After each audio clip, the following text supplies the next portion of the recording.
नमस्कार, मैं डॉक्टर पवन कुमार। पशुओं में फफूंद जनित थनैला रोग, इसे आप जिद्दी थनैला रोग भी कह सकते हैं। पिछले वीडियो में मैंने पशुपालक बंधुओं को एक सुझाव दिया था थनैला रोगों के बारे में, जिसमें कि विस्तार से समझाया गया है। अब जिद्दी थनैला क्या है या फफूंदी थनैला क्या है? जैसा कि इसके नाम से ही स्पष्ट है, वह थनैला जो फफूंदों से उत्पन्न होता हो उसे हम फफूंद जनित थनैला कहते हैं। फफूंद को तो पशुपालक बंधु आप समझते ही हैं, आप जानते ही हैं। बरसात के दिनों में अक्सर देखा गया है, जो दाना, जो चारा आप पशुओं को खिलाने के लिए रखते हैं, उस पर भूरा भूरा काला काला फफूंद उस पर उत्पन्न हो जाती है। जैसे कि किसी चमड़े के बेल्ट पर अथवा बासी रोटी पर सफ़ेद सफ़ेद धब्बा, दाग और कुछ उस पर एक प्रकार का फफूंद का उत्पन्न होना ही फफूंद जनित थनैला कहलाता है। यह बीमारी का पहचान आप आसानी से कर सकते हैं। फफूंद जनित बीमारी थनैला रोग वह रोग है जब आप सभी प्रकार के विषाणुरोधी दवाओं का उपयोग कर लेते हैं और आपका थनैला रोग सही नहीं होता है, तब आपको पता चलता है कि यह बहुत ही जिद्दी थनैला है, यह थनैला ठीक नहीं होने वाला है। यही जिद्दी थनैला फफूंद जनित थनैला कहलाता है, जिसमें कि एकमात्र उपाय है उसका दूध का जांच, जो कि आप शुरू में अगर करवा लें तो जितने भी प्रकार के एंटीबायोटिक्स अथवा जीवाणुरोधी आप दवाओं का उपयोग करते हैं वह आपको बहुत ही कम करना पड़ेगा और समय रहते आपका यह जिद्दी थनैला, फफूंद जनित थनैला पहचान में आ जाएगा। इसके पहचान में कुछ बातों को ध्यान रखना है। जैसे शुरू में पशुओं को तेज बुखार आना, 105 डिग्री से लेकर के 107 डिग्री फ़ारेनहाइट तक पशुओं को बुखार आती है, पशु खाना बंद कर देती है, पशुओं के दूध के धार में बहुत ही पतला, जितना कि आप पहले दूहते थे जिस तेजी की धार से, वह धार बहुत ही पतला हो जाता है और उसमें दूध पानी के तरह अथवा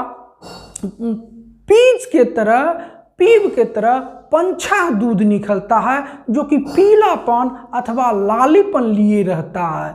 इसमें थन में कठोर होने के साथ साथ जो दूध की नली है इसमें सूजन भी आ जाती है और इसके बाद में आपको लगेगा कि इसमें कोई कुटकी जमा हो गया है और वह कोई मटर के दाने का आकार का एक उसमें सूजन लगेगा, जो कि दूहने पर ऊपर नीचे भागता है, जिसे किसान अपने भाषा में कहते हैं कि यह छिटकता है। जब दूहने के लिए बैठते हैं तो गाय दूहने नहीं देती है, गाय लथाड़ चलाती है और जब उसे दोहा जाता है तो वह पंछा पानी के रूप में देखा जाता है, जिससे कि आप अपने हाथ पर लेकर के स्पष्ट रूप से पता लगा सकते हैं।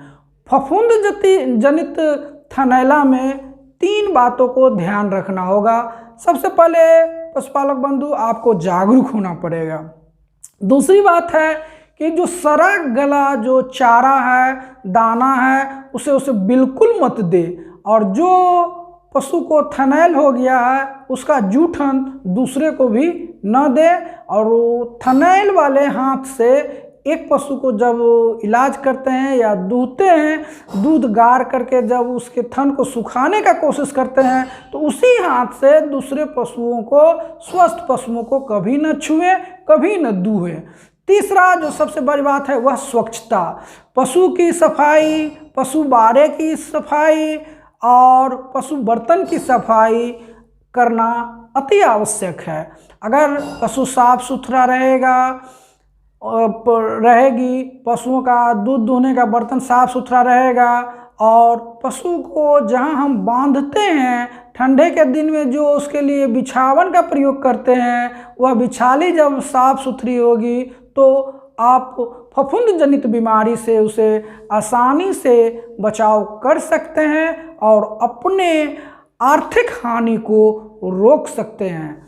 पशुपालक बंधु, फफूंद जनित थनैला में कुछ और बातों को आपको स्मरण रखना अति आवश्यक है, जैसे कि पशु के थन को फिटकिरी पानी से निरंतर धोना ताकि वह कड़ा न हो, उसमें कोई घाव न उत्पन्न हो, क्योंकि यह फफूंद जनित बीमारी आपको 4 से 5 महीने तक परेशान करेगी और यह फफूंदी थनैला जो कि बहुत जिद्दी थनैला होती है, बहुत दिनों तक लगभग 6 माह तक आप कह सकते हैं आपके पशुओं को, आपके दूध उत्पादन को प्रभावित करते रहेगी और आपका आर्थिक दोहन वह थनैला बीमारी करवाते रहेगी और उससे आपको बहुत ही आर्थिक परेशानी, बोझ उठाना पड़ सकता है।